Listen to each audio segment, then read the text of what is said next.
I reminded him that I had tried to wake him up earlier, and his alarm had been blaring too. "Now please eat your breakfast," I said as he rubbed his eyes and shuffled to the dining table. He immediately started complaining about the eggs.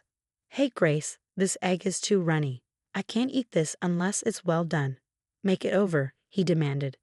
I was caught hanging laundry and tried to hold back my irritation. "Then don't eat it," I snapped. "Why would you say that? And this coffee is scorching hot. Mom always got the eggs and coffee just right." All right, I sighed, quickly redoing the eggs and letting the coffee cool. He ate hurriedly but left his plate on the table, rushing towards the restroom. "Wait up, you know you should clean up after yourself." Gee, I'm short on time, he called back, dismissing his responsibility, even though the breakfast delay was his fault. Annoyed, I paused my makeup routine to clean up the dishes. While I was picking out my outfit, he called out again. "Grace, over here. Help with my tie."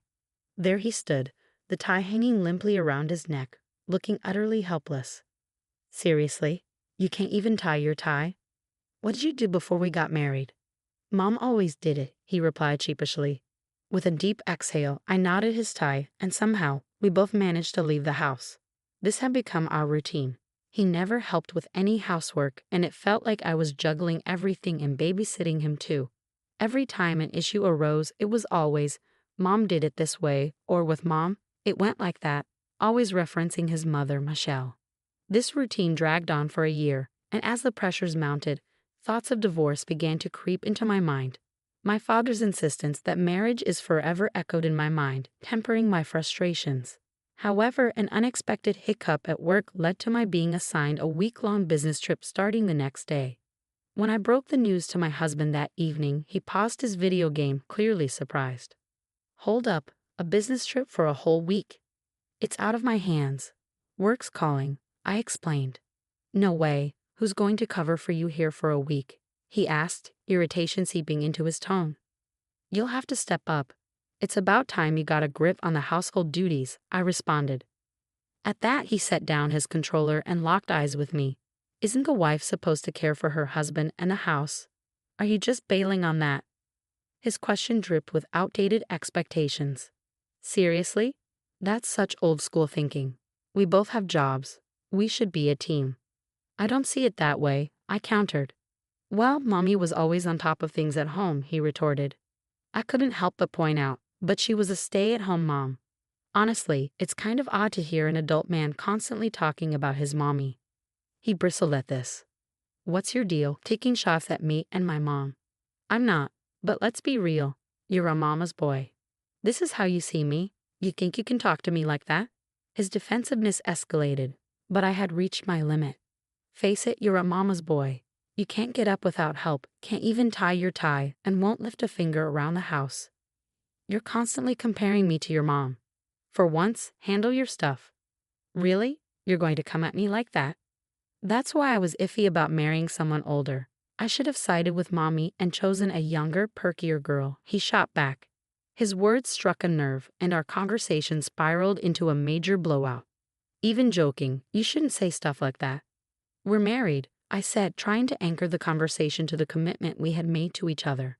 The tension between us was palpable, revealing the deep rifts that have formed in our relationship. When my husband hinted at divorce during our heated argument, I was taken aback. With a smug tone, he challenged, "You can't possibly want a divorce, can you? You wouldn't want to be labeled divorced. And think about what your dad said about sticking together." But then he sharply added, "Well, I just did. If you go on this business trip and leave me here alone, I'm seriously considering a divorce." With those words, he stormed off to our bedroom, leaving me stunned. Despite the shock, the idea of divorce lingered in my mind, something I had previously struggled with, as I didn't want to disappoint my parents. Yet now, it seemed like a viable option to contemplate seriously. With these heavy thoughts, I went to bed. Bright and early the next day, I was up preparing for my trip. The fallout from our argument was still fresh and weighing on me, but I had work commitments to attend to. I nudged Edward, who was still nestled under the covers. "I'm heading out. You better wake up or you'll be late for work." His response was a sleepy, unintelligible mumble. Rolling my eyes, I left. A few hours later, a text from him popped up on my phone. You barely tried to wake me. Now I'm running late. Did you really go on that trip? I quickly texted back. I did wake you up, and yes, I'm on my trip. I'll be back in a week. He read my message but didn't reply. Mid-trip, I decided to call my parents to update them about Edward's behavior and share my growing inclination towards divorce. I braced myself for a lecture, unsure of how they would react to the possibility of our marriage ending. The call was going to be a difficult one, but it was necessary to seek their advice and perhaps their understanding of my situation. Their response took me by surprise. We had no idea he behaved like this. Take your time to think, but don't force yourself to stay in a situation that isn't right. Always remember, we are in your corner, no matter what you decide. Their words of unconditional support brought tears to my eyes. Upon returning from my business trip, I knew a serious conversation with Edward was inevitable. If he didn't show signs of change, I was ready to consider divorce more seriously. My mind was abuzz with thoughts as I walked into our house late in the evening, only to find Edward wasn't home yet. As I looked around, a set of signed divorce papers and a note on the table caught my attention. The note read, "Since you ditched the housework, I'm heading back to my folks. Check out the divorce papers and think things over." Reading this, my initial reaction was rage. How dare he threaten me with divorce? But as my anger subsided, I began to see the situation differently. Maybe this was a sign that ending things might not be such a bad idea after all. With that realization, I decided to file the papers. When the divorce was finalized, I felt as if a heavy weight had been lifted from my shoulders. That evening, I went to bed and slept more soundly than I had in a long time.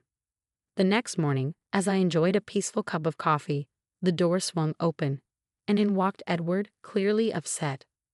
"Why didn't you come to my parents' place to apologize? What's gotten into you?" he demanded, his temper flaring. Then, noticing the empty spot where the divorce papers had been, his expression shifted from anger to shock. "Hold on, where are the divorce papers?" "Oh, I filed them," I calmly responded. "You did what?" He looked as if he had been slapped. "You went through with it." "Thanks for signing them. It made everything smoother," I said. "You can't be serious. Did you go all the way? Have you lost your mind?" he exclaimed, unable to hide his astonishment at my decisiveness. Seeing how composed I remained, he lost his cool completely. "That's it.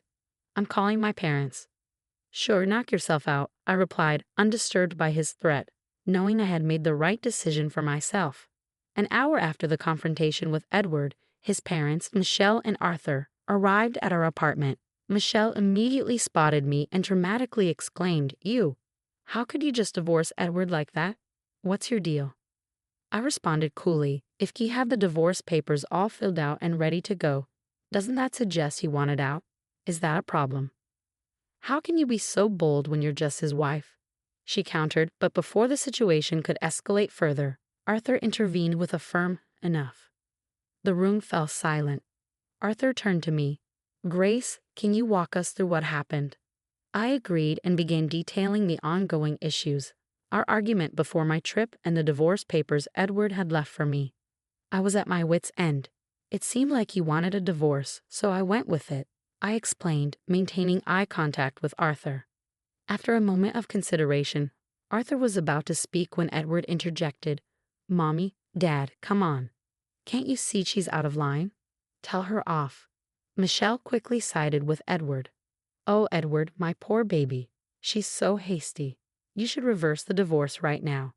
"There's no reversing it. Our divorce is final.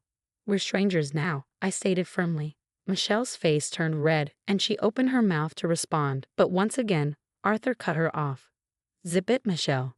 He then apologized to me for Edward's behavior. Turning to Edward, whose eyes were bulging with surprise, Arthur continued, "You bonehead. I knew you had issues, but this is next level. Using divorce papers as a threat? Unbelievable. You had it coming." Michelle tried to interject, but Arthur didn't let up. "It's partly on you, Michelle. You spoiled him. Watch out. If you keep this up, I might divorce you too." The tension in the room was palpable as Arthur confronted the reality of the situation, leaving Edward and Michelle at a loss for words. After the intense discussion, Michelle was visibly shaken, her thoughts lingering on the unexpected threat of divorce from Arthur. She murmured to herself, visibly troubled. As Arthur turned his attention back to me, His expression was marked by sincere regret. "Grace, I deeply regret the trouble our clueless son has caused you. It's clear he has a lot to learn. Please move on and find happiness in your life," Arthur implored with genuine concern. Thanking Arthur for his understanding, I watched as he left, taking a dejected Edward with him. It wasn't long before the news spread throughout our circle. Arthur had decided to cut financial and emotional ties with his son, a drastic step meant to push Edward towards self-sufficiency. Edward's life took a downward spiral shortly thereafter. He moved into a modest, somewhat neglected apartment, his first time living truly by himself. The transition was far from smooth. His new home quickly descended into chaos, a visible representation of his disorganized personal life. With no one to depend on and habitual tardiness, Edward soon found himself unemployed, his inability to adhere to a schedule finally catching up with him. Simultaneously, the dynamics within his family deteriorated further. Michelle, who had always been intricately involved in Edward's personal affairs, overstepped boundaries one too many times, which led to a serious fallout with Arthur. Ultimately, this resulted in their separation. Michelle ended up moving in with Edward, each of them struggling to find stable footing. They scraped by with low-end jobs, their lives marked by a series of unfortunate events and poor decisions, with no clear path to improvement visible. On the other hand, my own life took a markedly different turn. Free from the daily stresses and emotional drain of my relationship with Edward, I found myself alone in our condo, which now felt surprisingly spacious and full of potential. With renewed energy and focus, I dedicated myself to my career. The absence of Edward's negative influence allowed me to excel at work, and my professional life flourished as a result. Feeling liberated and optimistic, I embraced my newfound independence. My living space not only felt more open but became a true sanctuary where I could relax and plan for the future. The improvement in my work life was palpable, and I approached each day with a sense of excitement and anticipation for what lay ahead. The contrast between my thriving existence and the downward trajectory of Edward and Michelle's situation was stark. While they were no longer a part of my life, the lessons learned from our time together resonated deeply, reinforcing my commitment to personal